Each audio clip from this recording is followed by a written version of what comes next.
విధి ఆడిన ఆటలో దూరమైన ఈ అక్కా చెల్లెళ్లను కాలం మళ్ళీ ఎప్పుడు కలుపుతుంది? జానకి పరిణయం మీ ఈటీవీలో.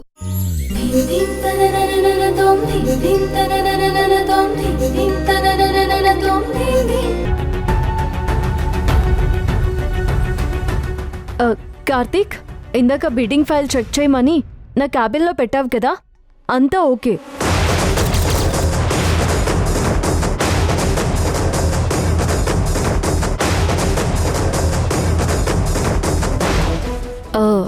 తీసుకో కార్తీక్.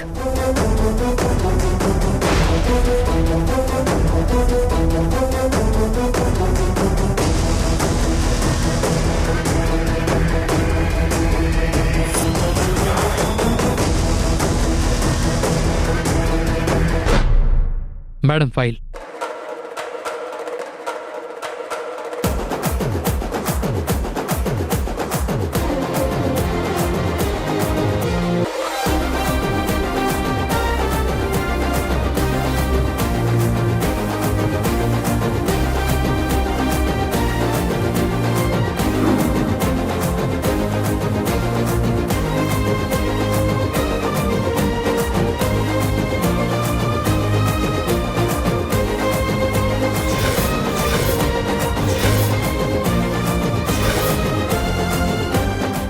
సార్,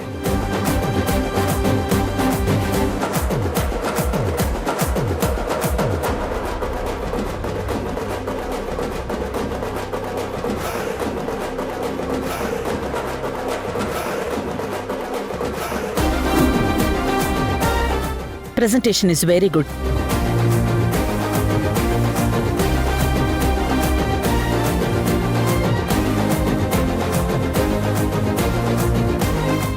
ఓకే కార్తీక్, నువ్వు కాన్ఫరెన్స్ హాల్లో వెయిట్ చేయి, నేను వచ్చి జాయిన్ అవుతాను. Sure ma'am.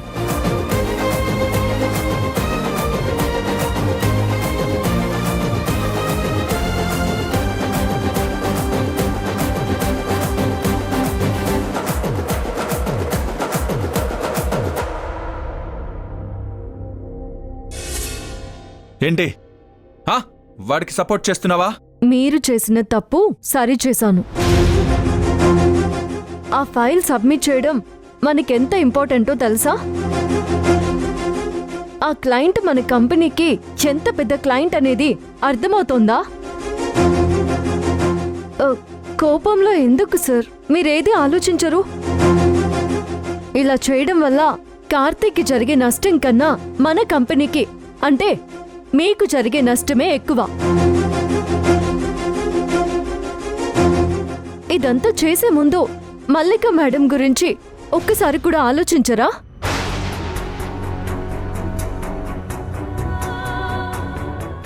నా కంపెనీ పేరు అడ్డం పెట్టుకోకు. నువ్వు పెద్ద జానవే. ముందు నన్ను, తర్వాత మా అత్తని, ఇప్పుడు మా అమ్మని నీ అవసరాలకి తగ్గట్టు వాడుకుంటున్నావు. నీ కార్తిక్ని బాగా సేఫ్ జోన్లోనే పెట్టుకున్నావుగా.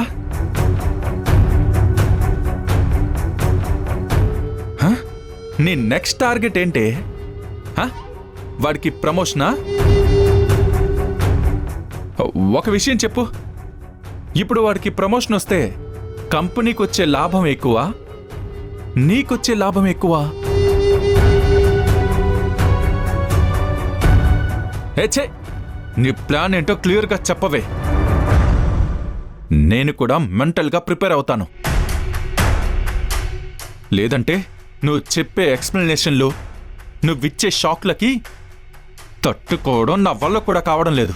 తిన్నింటి వాసాలు లెక్క పెట్టడం నాకు చేత కాదు. అది మీరు చేసే పని. మీకు కోపం వస్తే ఎంతకైనా తెగిస్తారు, ఎక్కడికైనా వెళ్తారు. అర్థమైంది కదా? అయితే ఆ కార్తిక్ గాడితో పాటు నువ్వు కూడా నా కంపెనీలో నుంచి పోవే. గుర్తుపెట్టుకో, నన్ను నేను నాశనం చేసుకోవడానికైనా సిద్ధపడతాను, కానీ మిమ్మల్ని మాత్రం బాగుపడనివ్వను. ఈరోజు వాడు చేసిన ఫైల్ని తగలపెట్టడానికి ఒక్క క్షణం కూడా ఎలా ఆలోచించలేదో రేపు మీ జీవితాలు తగలపెట్టడానికి కూడా ఆలోచించను. ధ్రువ,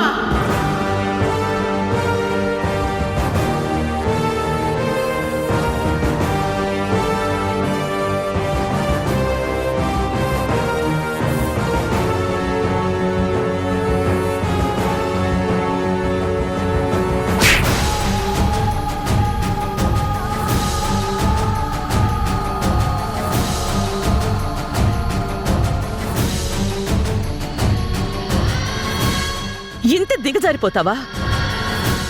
నీకంటే ఆ కార్తీక్ చాలా బెటర్ రా. ఉద్యోగం ఇచ్చిన ఒక్క కారణానికి చాలా నిజాయితీగా ఉన్నాడు. మన కంపెనీని ఎలా పైకి తీసుకురావాలని ఆలోచిస్తున్నాడు. నువ్వు నా గురించి, ఈ కంపెనీ గురించి కూడా ఆలోచించకుండా ఇంత చీప్గా వ్యవహరిస్తున్నావా?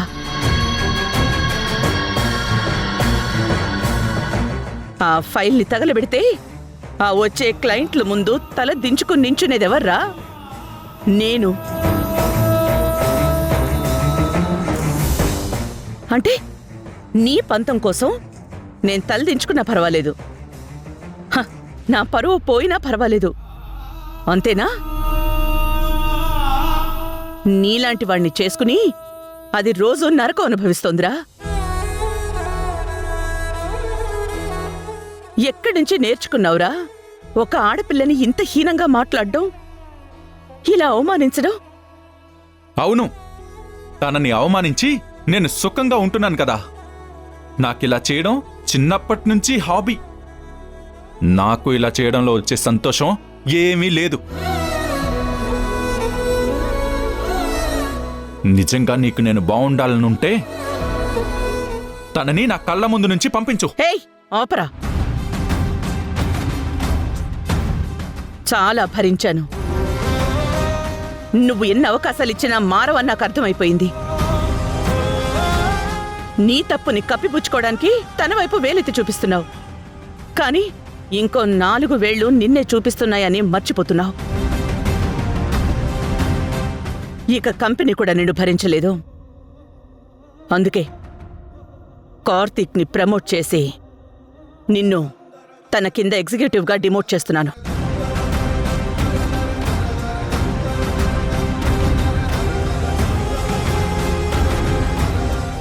ఇప్పటికే నా కార్డ్స్ బ్లాక్ చేయించావు. నా కంపెనీలోనే నన్ను ఒక మేనేజర్గా డిమోట్ చేశావు. అది చాలదన్నట్టు ఇప్పుడు ఆ కార్తీక్ గాడి కింద నన్ను పనిచేయమంటున్నావా? ఇంకా ఎంత వెధవం చేస్తావమ్మా దాని ముందు నన్ను. నిన్ను ఇంకొకరు చేయాల్సిన అవసరం లేదు ధ్రువ. నీ అవసరం కూడా ఈ కంపెనీకి లేదు.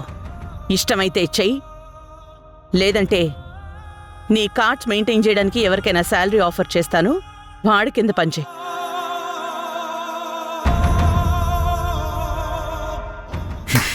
థ్యాంక్స్ అమ్మా, థ్యాంక్స్.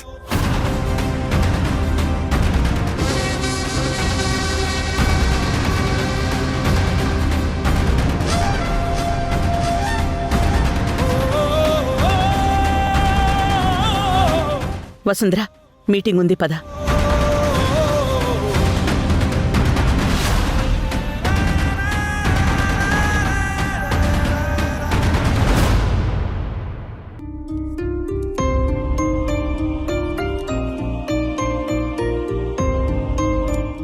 ధ్రువ సార్ పొద్దుననగా ఆఫీస్ నుంచి బయటికి వెళ్లారు. ఇప్పటికీ ఇంటికి రాలేదు. అసలు ఎక్కడికి వెళ్ళినట్టు?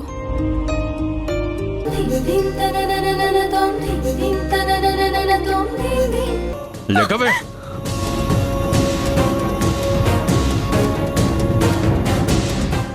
లెగవే, పైకి లెగో, లే, లెగవే, లే.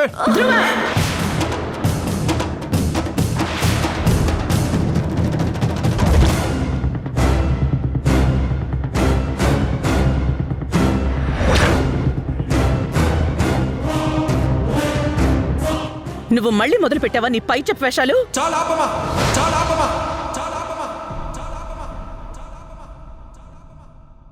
ఇంకా ఆపు.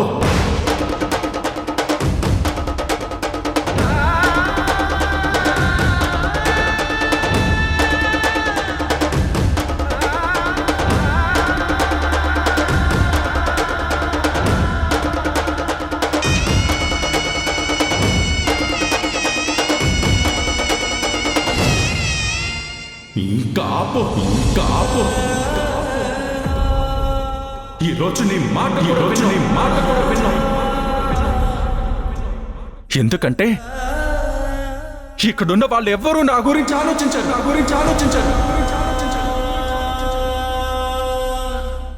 నేనే నా గురించి నేనే ఆలోచించుకుంటున్నాను. ఈ విషయంలో నీ మాట కూడా విన్నాం.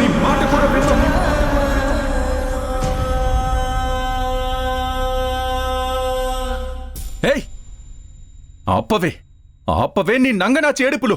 బయలుదేరు, పదా. ధ్రువ,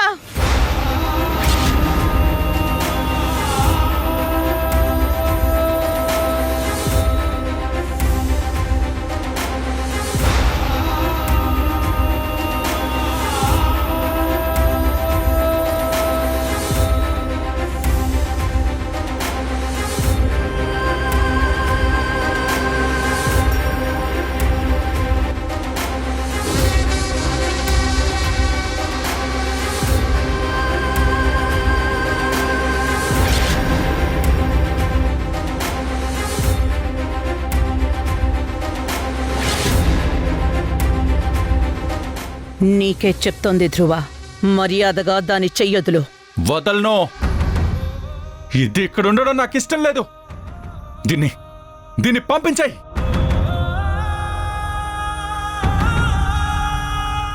నువ్వు గ్రీష్మని పంపించినప్పుడు నేనేం మాట్లాడలేదు కదా. ఇప్పుడు కూడా నువ్వేం మాట్లాడకో. నా మాట లెక్క చేయనప్పుడు నా ఇంట్లో ఉండే హక్కు దానికి కాదు, నీకు లేదు.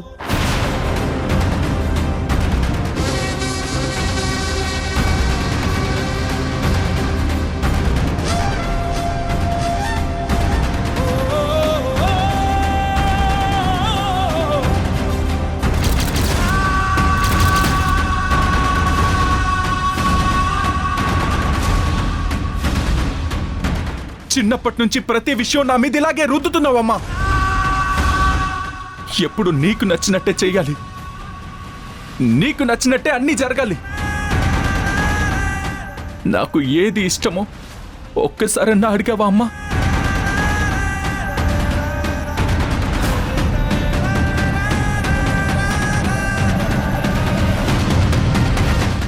నాన్న లేనప్పటి నుంచి నువ్వు మరీ డిక్టేటర్లా తయారయ్యావు.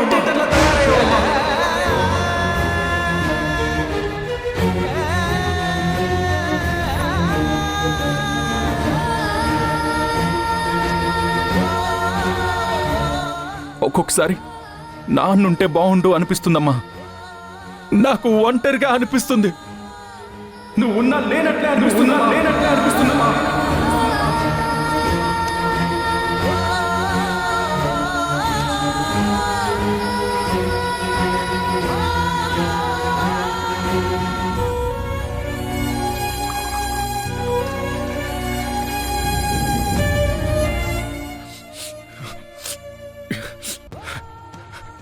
ఇంత దాకా వచ్చింది కాబట్టి చెప్తున్నానమ్మా. ఈ ఇల్లు నీది ఎంతో నాది అంతే.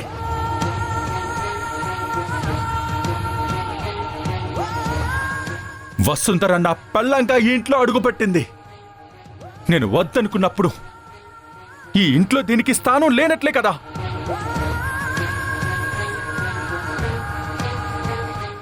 అది ఏ హక్కుతో చెప్తున్నావు? దాని మొగుడుగా చెప్తున్నాను. అది నువ్వు నిజంగా మొగుడిగా ఫీల్ అయినప్పుడు చెప్పు, ఇప్పుడు కాదు. అది ఈ ఇంట్లోంచి అడుగు బయట పెట్టిన రోజు నీకు కూడా ఇక్కడ స్థానం ఉండదు. జాగ్రత్త.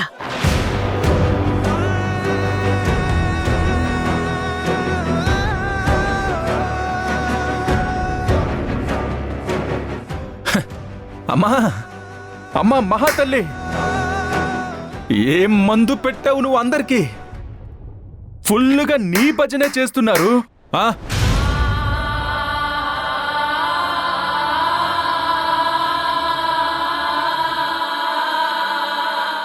మీరందరూ కళ్ళు ఉన్న గుడ్డి వాళ్ళు అయిపోయారు.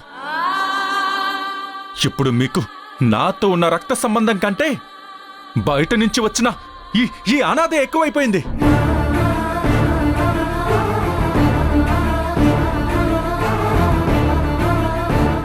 అమ్మా, ఒకప్పుడు నువ్వు అనాథవి, ఇప్పుడు కాదు. ఇక్కడికొచ్చి నా కుటుంబాన్ని నీ కుటుంబంలా మార్చుకున్నావు కదే. నన్ను అందరూ ఉన్న అనాథని చేశావు.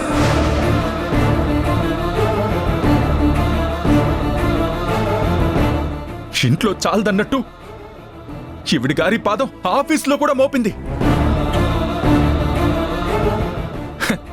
అక్కడ కూడా నా దరిద్రం స్టార్ట్ అయింది.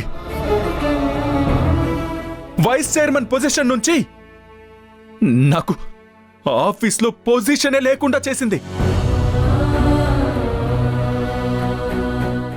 ఇక్కడ ఇంట్లో విలువ లేక, అక్కడ ఆఫీస్లో గౌరవం లేక, అవమానంతో నేను రోజు చచ్చిపోతున్నాను.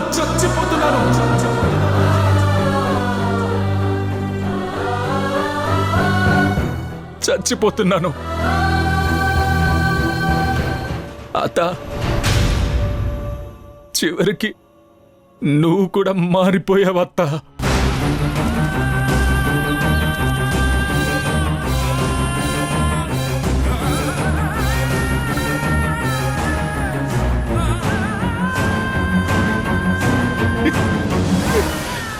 అత్త, నేనేం తాగి చెప్పడం లేదత్తా, తాగాను కాబట్టే చెప్తున్నాను.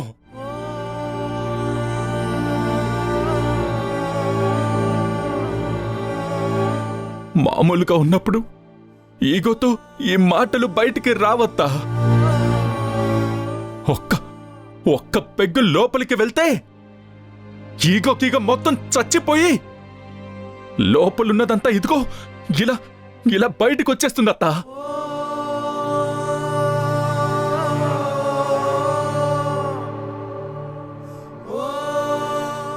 ఇంకొన్ని రోజులు దీన్ని ఇలాగే వదిలేస్తే నాకు కూడా నా మీద విరక్తి వచ్చేలా చేస్తుంది.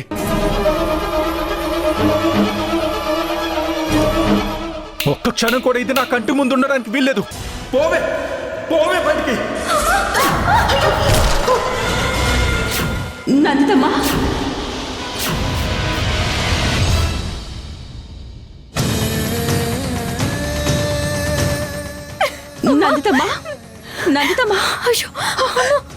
నందితమ్మా, లేవండమ్మా.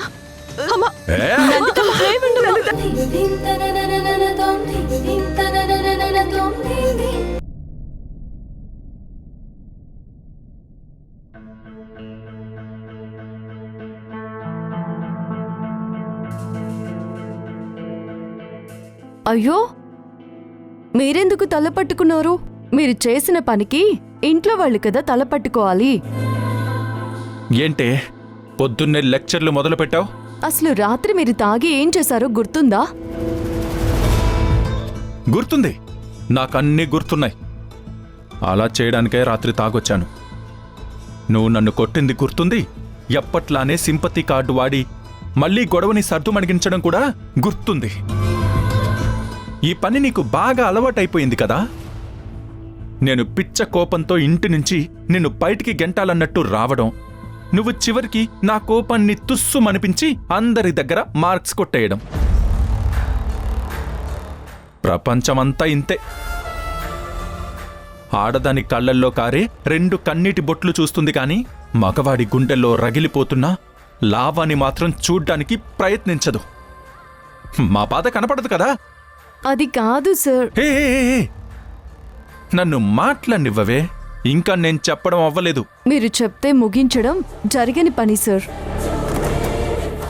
ఎందుకంటే మీరు జరుగుతున్న నష్టాన్ని పదే పదే చూసుకుంటున్నారు కానీ నిజాన్ని చూడ్డానికి ప్రయత్నించడం లేదు.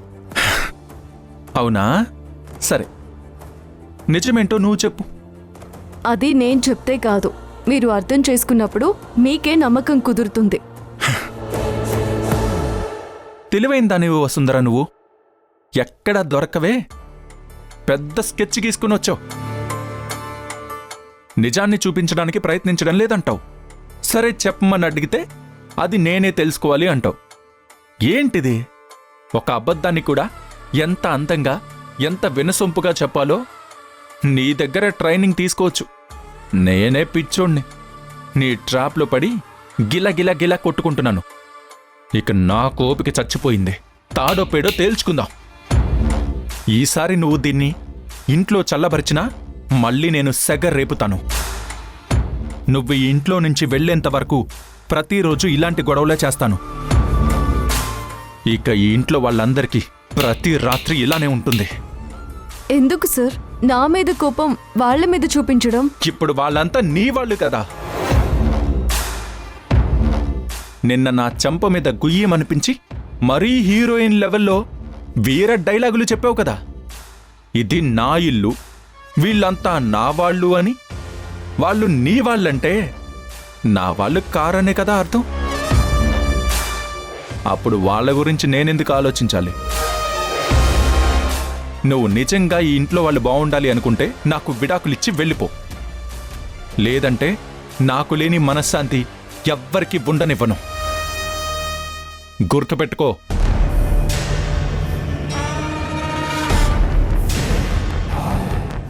ఇక నిన్ను ఈ ఇంట్లోంచి పంపించడమే నా టార్గెట్. ఖచ్చితంగా ఈసారి చేసి తీరుతాను. ఎవ్వరు ఏమైపోయినా నాకు పర్వాలేదు. నేను వాళ్ళ గురించి కనీసం కూడా ఆలోచించను.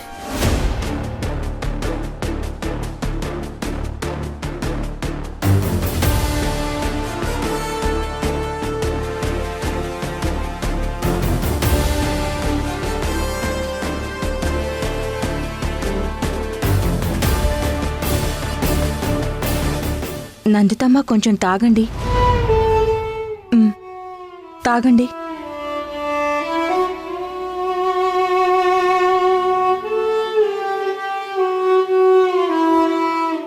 ఎలా ఉంది నందిత ఇప్పుడు?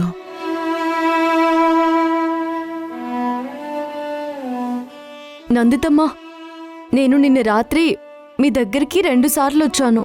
మీరు మంచి నిద్రలో ఉన్నారు. ఎలా ఉంది నందితమ్మా ఇప్పుడు? ఎక్కడైనా నొప్పిగా అనిపిస్తుందా? ఏ నందిత, హాస్పిటల్కి వెళ్దామా? నిజమేనా? లేక నేను బాధపడతానో వసుంధర బాధపడుతుందేమోనని దాయడం లేదు కదా?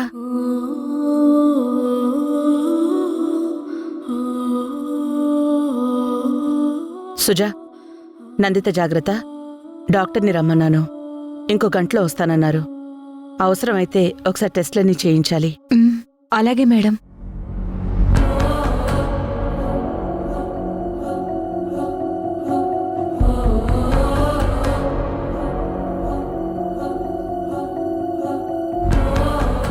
వసుంధర, ఆఫీస్కి టైం అవుతోంది, వెళ్దామా? నేను రెడీగానే ఉన్నాను మేడం. సరే. అమ్మా, ఆ పిలుపు ఏనాడో చచ్చిపోయింది.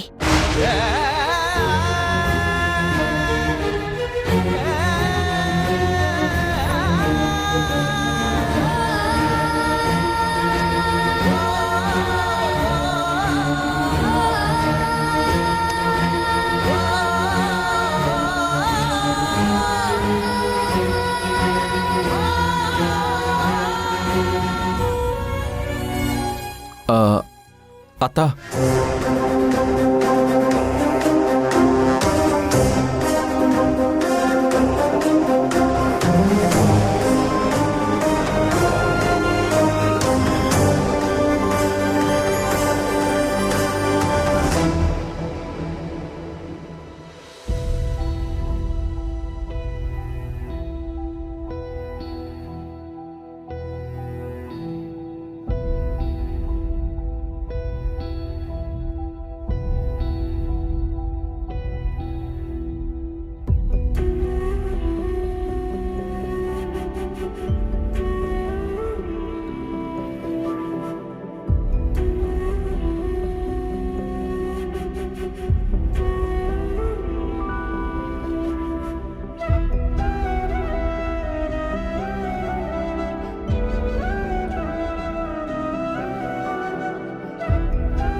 సారీ అత్తయ్య. నిన్న నేను చాలా మూర్ఖంగా ప్రవర్తించాను. వసుంధర విషయంలో కాదు, నీ విషయంలో. నా వల్ల నువ్వు పడిపోయావు, అయినా నిన్ను పట్టించుకోలేదు. అసలు నాకేమైందో నాకే అర్థం కావట్లేదత్తా. నీకు ఇంట్లో ఒంటరిగా అనిపించడమేంటి? ఇక్కడ ఉన్న వాళ్ళందరూ నిన్ను ప్రాణం కంటే ఎక్కువగా ప్రేమిస్తున్నారు ధ్రువ. నువ్వెందుకిలా అయిపోతున్నావు?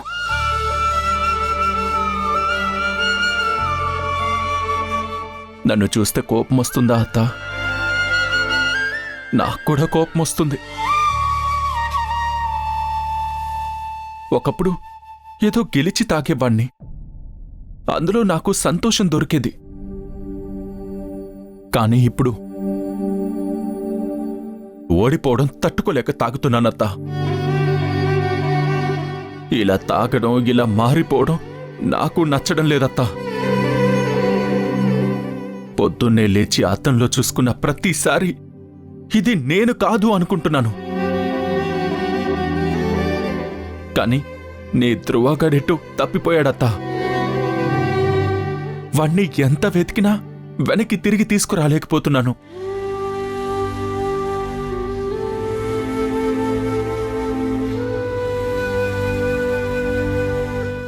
అందరికీ నేను రోజు తాగి వచ్చి గొడవ చేయడమే కనిపిస్తుంది. ఒక్కళ్ళకు కూడా ఎందుకు వీడిలా అయిపోతున్నాడని ఆలోచించే ఓపిక లేదత్తా. అడిగే తీరిక లేదు.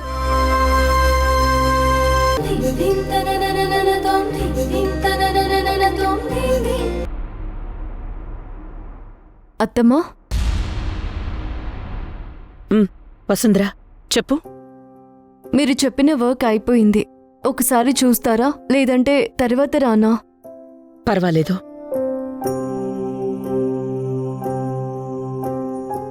ఈ హైవే ప్రాజెక్టు మనకి రావడం చాలా ముఖ్యం. మన దగ్గర పనిచేసేవాళ్లు సేఫ్గా ఉంటారు.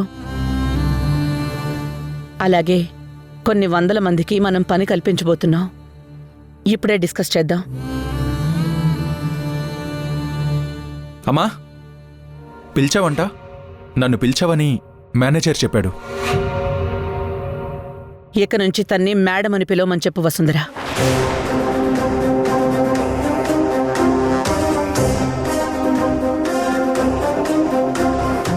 పిలిచారంట మేడం, మేనేజర్ చెప్పాడు. నేను ఆల్రెడీ నీతో డిస్కస్ చేసిన విషయమే. నిన్ను మేనేజర్గా డిమోట్ చేసిన తర్వాత కూడా నీ పెర్ఫార్మెన్స్లో ఎలాంటి ఇంప్రూవ్మెంట్ కనిపించలేదు అని క్లియర్గా చెప్పాను.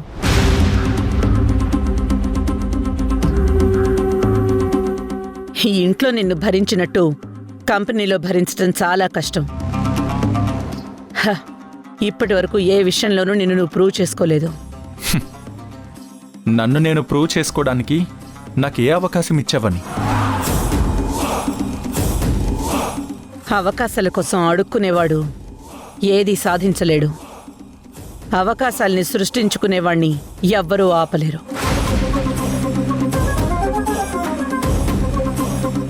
నేను వసుంధరకి ఎలాంటి అవకాశమూ ఇవ్వలేదు.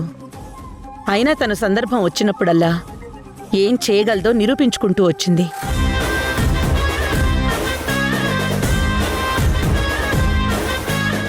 నీ కింద పనిచేస్తున్న కార్తిక్కి కూడా ఎలాంటి అవకాశమూ ఇవ్వలేదు.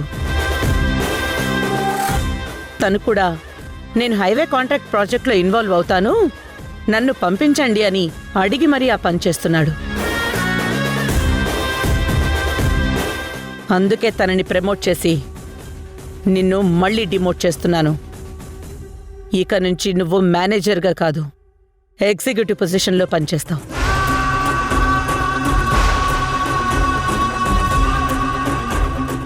ఇక్కడ కూడా నువ్వు ఇంప్రూవ్ చేసుకోకపోతే కన్నాను కదా, పోషిస్తానేమో గానీ పని చేయకుండా ఇలా కూర్చోపెట్టను.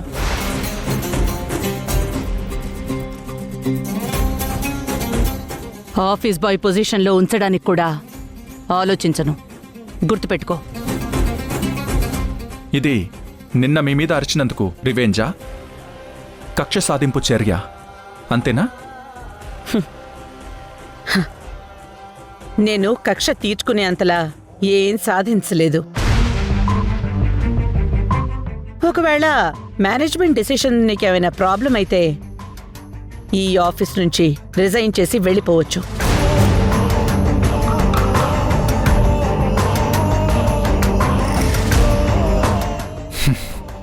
ఇన్నాళ్ళు ఈ కంపెనీ నాది అనుకున్నాను, కానీ ఇక్కడ నేనేంటో నా పొజిషన్ ఏంటో కళ్ళకి కట్టినట్టు చెప్పారు.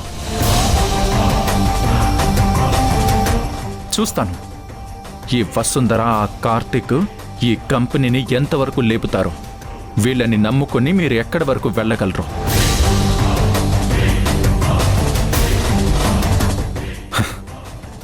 ఇంతకన్నా నా ఆత్మాభిమానాన్ని చంపుకొని ఇక్కడ పని చేయలేను. Thank you Mallika madam.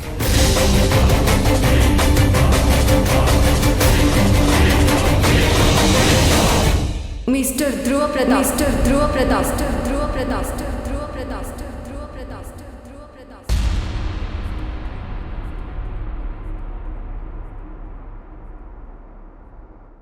మీరు పారిపోవడం తప్ప ఏమీ చేయలేరని మేనేజ్మెంట్కి అర్థమైపోయింది. మీ నెక్స్ట్ మూవ్ ఇదే అని కూడా మేము ఊహించాము.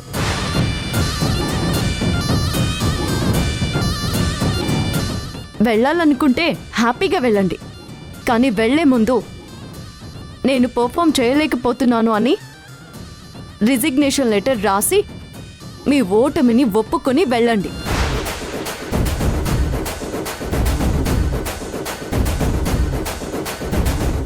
లేదా పద్ధతి ప్రకారం రాజీనామా ఇచ్చాక పూర్తి చేయాల్సిన నోటీస్ పీరియడ్ 1 నెల చేసి బయటికి వెళ్ళండి.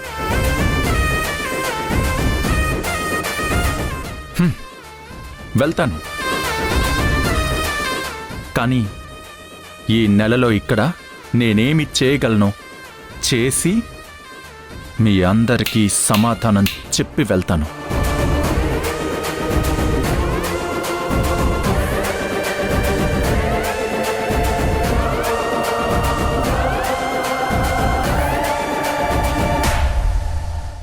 నువ్వు వాణ్ణి ఎందుకు ఆపావు? నేను డిమోట్ చేస్తాను అంటే వాడు రిజైన్ చేస్తాను అంటాడని నాకు తెలుసు.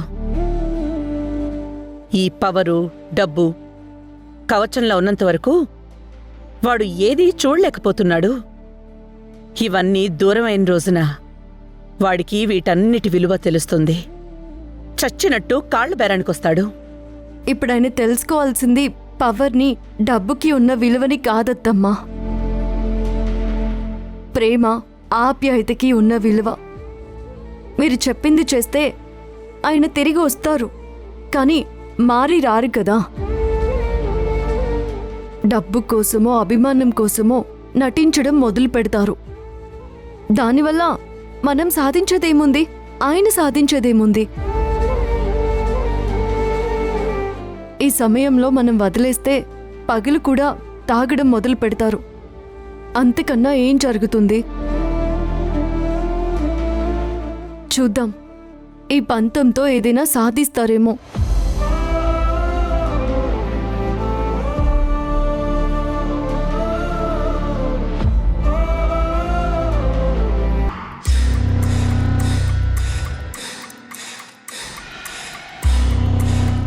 ఆ వసుంధర పరీక్ష రాయకూడదు అని ఎన్ని ప్రయత్నాలు చేసినా ఆపలేకపోయాను.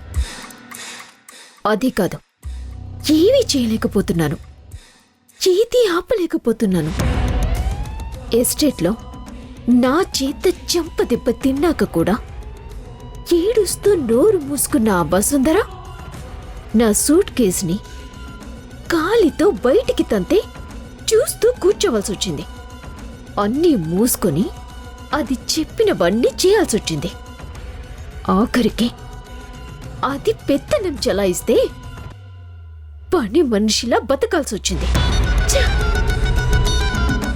ఆ ఇంటికి కోడలిగా వెళ్లాల్సిన నేను నెల రోజులు కూడా నా స్థానాన్ని కాపాడుకోలేకపోయాను. షిట్.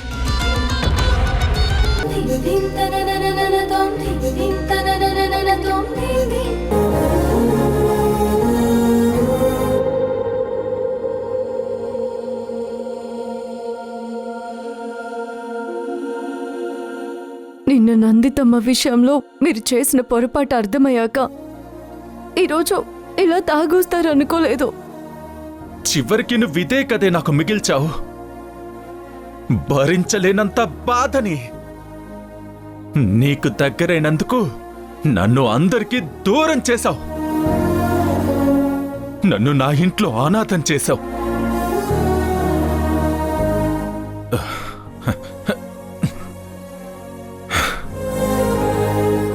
నిన్నెంతగానో ప్రేమించాను కదే. నన్ను ఎలా మోసం చేయాలనిపించింది? నేనేమీ మోసం చేయలేదు ధ్రువ సార్. అది మీకు ఎలా నిరూపించుకోవాలో నాకు అర్థం కావడం లేదు. ఇంకా నన్నెందుకు ఇలా నమ్మించాలని ప్రయత్నం చేస్తున్నావు? నీకు దీనివల్ల లాభమేంటి? మీతో సమస్య ఇదే సార్. ఒక విషయంలో అభిప్రాయం తెచ్చుకుంటారు, అదే నిజమని నమ్ముతారు. కనీసం చెప్పే అవకాశం కూడా ఇవ్వరు. మీరు బాధపడతారు, అందరినీ బాధ పెడతారు. దీనివల్ల మీకు లాభం ఏంటి సార్? సరే తల్లి, నాదే తప్పు, నాదే తప్పు. నీతో వాదించాలని నేను అనుకోవడం లేదు. నువ్వే గెలిచావు, నేను ఓడిపోయాను. సంతోషమేనా? మీరు ఓడిపోతే నేను గెలిచినట్టు ఎలా అవుతుంది సార్? అలా నేను ఎప్పుడు అనుకోను. అవునా? సరే, మరి నిన్ను ఆఫీస్లోకి అడుగు పెట్టొద్దని చెప్పాను కదే. ఎందుకు వచ్చావే ఆఫీస్కి? ఆ కార్తిక్ గారిని చూస్తేనే నాకు నచ్చదని నీకు తెలుసు. వాణ్ణి ఇంటర్వ్యూ చేసి మరి నీ అసిస్టెంట్గా పెట్టుకున్నావు.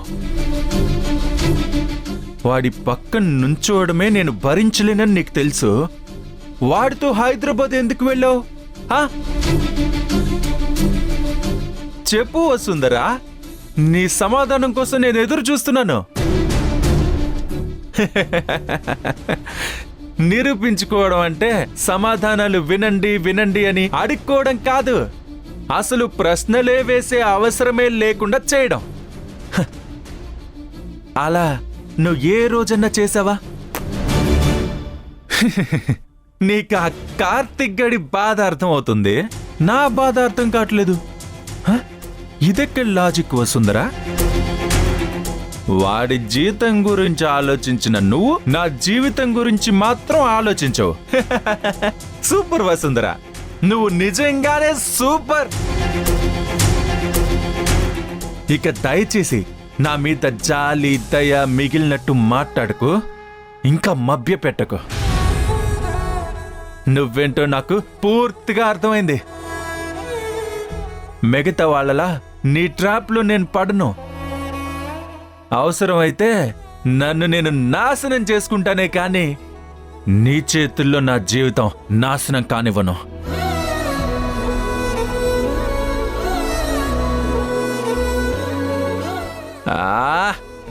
ఆపవే, నీ ఆస్కార్ లెవెల్ పర్ఫార్మెన్స్ ఇంకా ఆపు. నీ కన్నీళ్లు వేస్ట్ చేసుకోకు, వాటితో నీకు చాలా పనులున్నాయి. ఇంకా నువ్వు చాలా మందిని నమ్మించాలి, నీ బుట్టలో పడేయాలి. నా మీద వాళ్ళందరినీ అస్త్రాలుగా వాడాలి కదా. ఇంకా చాలా పనులున్నాయి. దాచుకో దాచుకో దాచుకో. దయచేసి నా మీద మాత్రం ప్రయోగించకు ప్లీజ్. ఇంకా నాకు తట్టుకునే శక్తి లేదు. నా వైపు నుంచి నువ్వు ఆలోచించాల్సిన అవసరం కూడా లేదు. ఇలా నన్ను ఒంటరిగా వదిలే. అది కూడా నీకు ఇష్టం లేకపోతే ఏ నీళ్లలోనో పాలల్లోనో కాస్త విషమిచ్చి నన్ను చంపేసే. నీకు ఏ అడ్డు ఉండదు. నీకు ఏది ఇష్టమైతే అది చేసుకోవచ్చు. ఎవరి ఇష్టమైతే వాళ్ళతో వెళ్ళిపోవచ్చు. హ్యాపీ. నువ్వు హ్యాపీ, వాడు హ్యాపీ, మీ ఇద్దరు హ్యాపీ, మీ ఇద్దరు హ్యాపీ.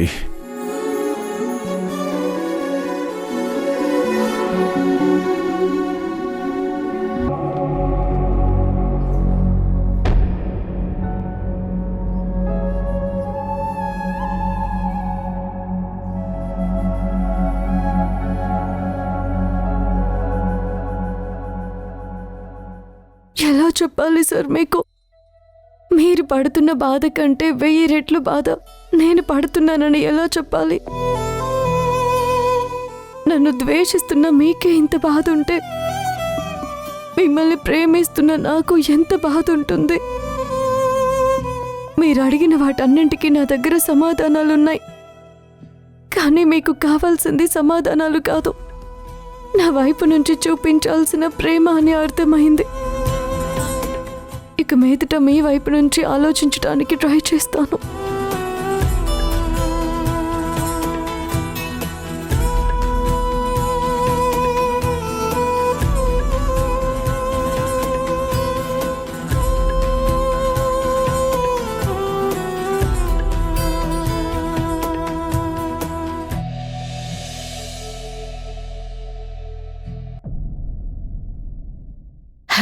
గుడ్.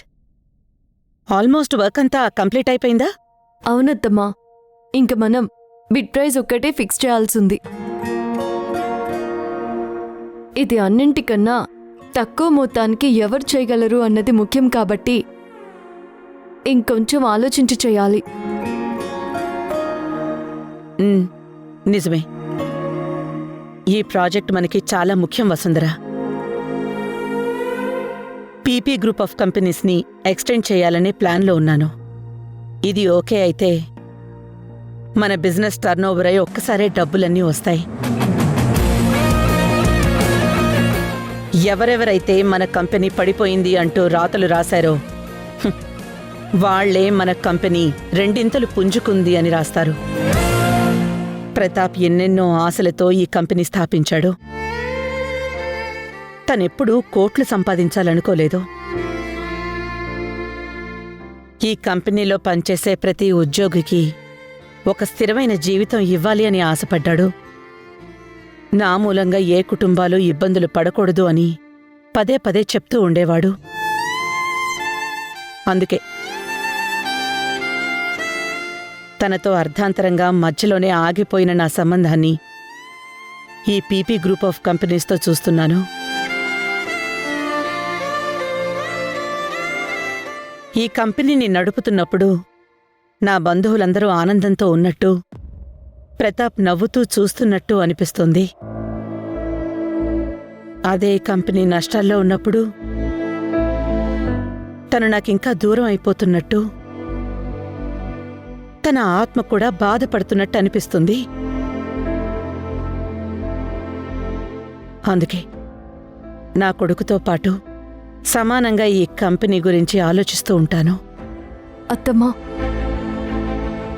ప్రతాప్ సార్ మీరు కలిసినప్పుడు ఎంత అన్యోన్యంగా ఉండేవారో ఇప్పుడు మీరు చెప్పిన ఒక్క మాటలో అర్థమవుతుంది.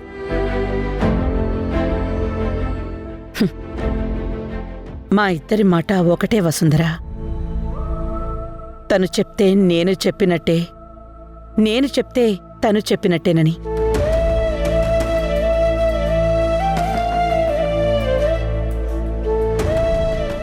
అత్తమ్మా, సార్ ఏదో యాక్సిడెంట్లో చనిపోయారని విన్నాను. అసలు ఆ యాక్సిడెంట్ ఎలా జరిగింది?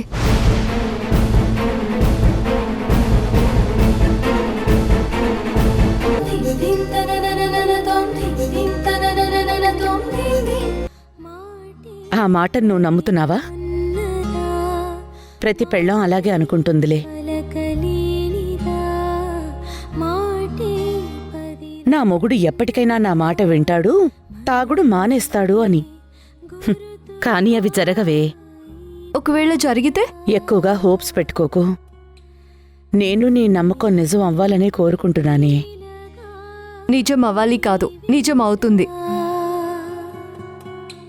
ఈ ప్రాజెక్ట్ కూడా సార్ చేసే హార్డ్ వర్క్ వల్ల మన కంపెనీకి వస్తుంది. చూసావా, ఒక్కరోజు దాని మొగుడు కష్టపడి పనిచేసినందుకే ఎంత బిల్డప్ ఇస్తోందో.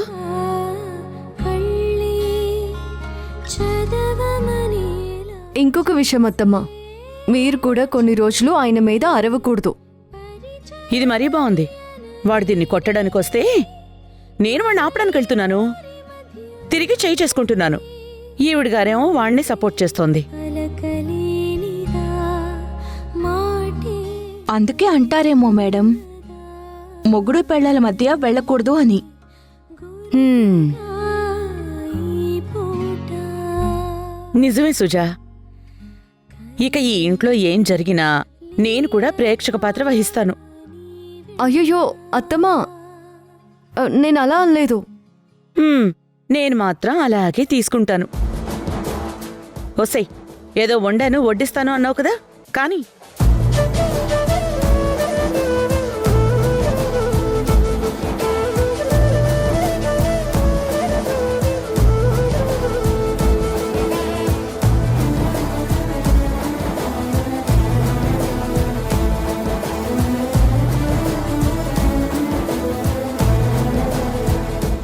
వసుంధరా, నువ్వు చెప్పినట్టే ధ్రువ సార్ తాగి రాలేదు.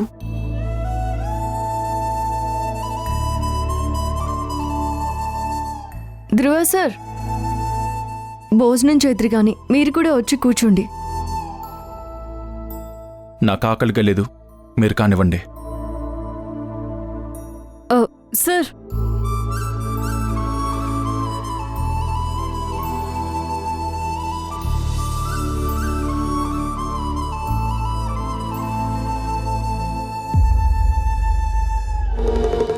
అదేంటత్తమ్మా మీరు తినకుండా? ఇప్పుడు నిజంగా తినాలనిపించట్లేదు వసుంధరా. నాకు ఆకలేసినప్పుడు వచ్చి తింటాను, మీరు కానివ్వండి.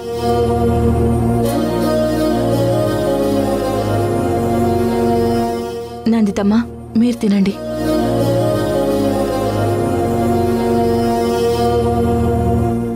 ఏంటి మీకు వద్దా?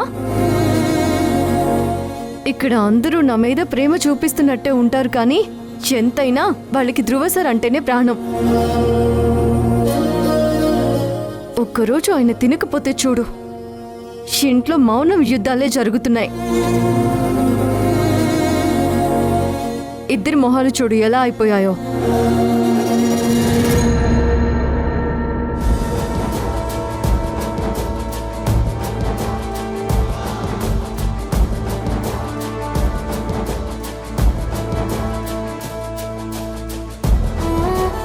నేను వెళ్ళి మీ మేనల్లుడికి భోజనం పెట్టొస్తాను. మీరు మా సుజాన్ని ఏడిపించకుండా తినండి.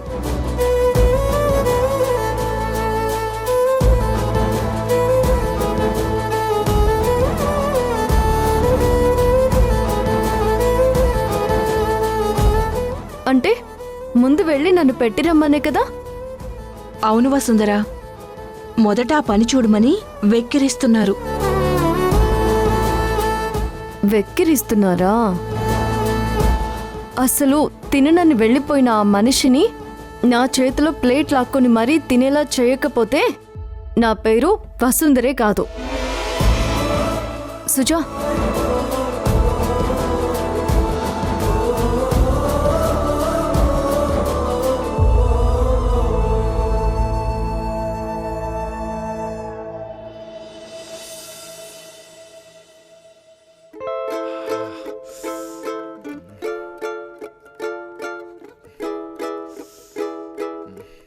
సోగ్గాడే చిన్ని నాయన ఒక పిట్టనైన కొట్టలేని సోగ్గాడే. సోగ్గాడే చిన్ని నాయన ఒక పిట్టనైన కొట్టలేని సోగ్గాడే. సోగ్గాడే. వసుంధరా,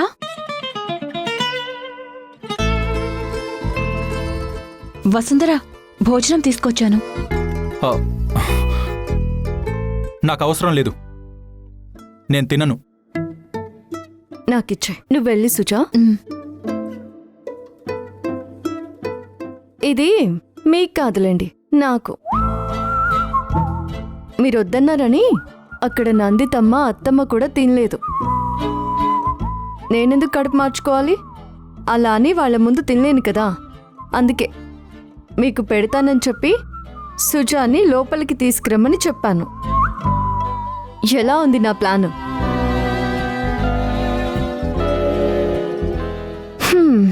ఏంటో ఇన్ని రకాలు కమ్మగా వండి పెట్టినా ఎవ్వరికీ తినే అదృష్టం లేదు. అందుకే అంటారేమో తినే ప్రతి గింజ మీద మన పేరు రాసుంటుంది అని. వీటి మీద నా పేరు రాసుంది. మీరు మీ అల్లకని కంటిన్యూ చేయండి. నేను మా అత్తమ్మ స్వయంగా వండిన గుత్తి వంకాయ కూరని టేస్ట్ చేస్తాను.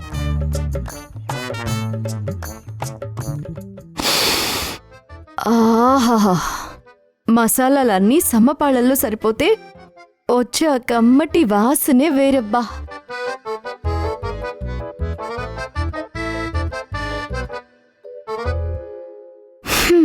ఒక పట్టు పట్టాల్సిందే.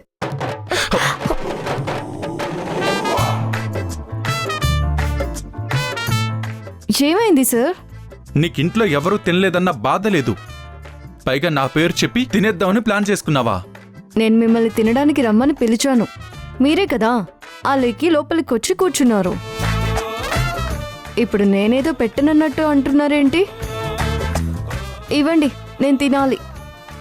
ఇటు ఇవ్వను, పైగా అమ్మ వండిన కూర నీకు ఒక్క ముద్ద కూడా మిగలనివ్వను. ఆకలితో మాడి చావు.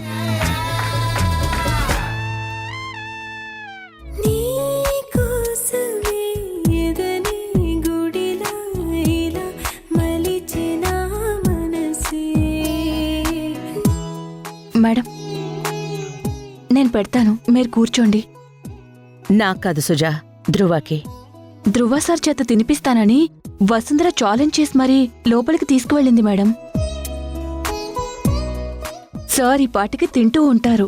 వాడంత తొందరగా మాట వినే రకం కాదు, మొండిఘటం.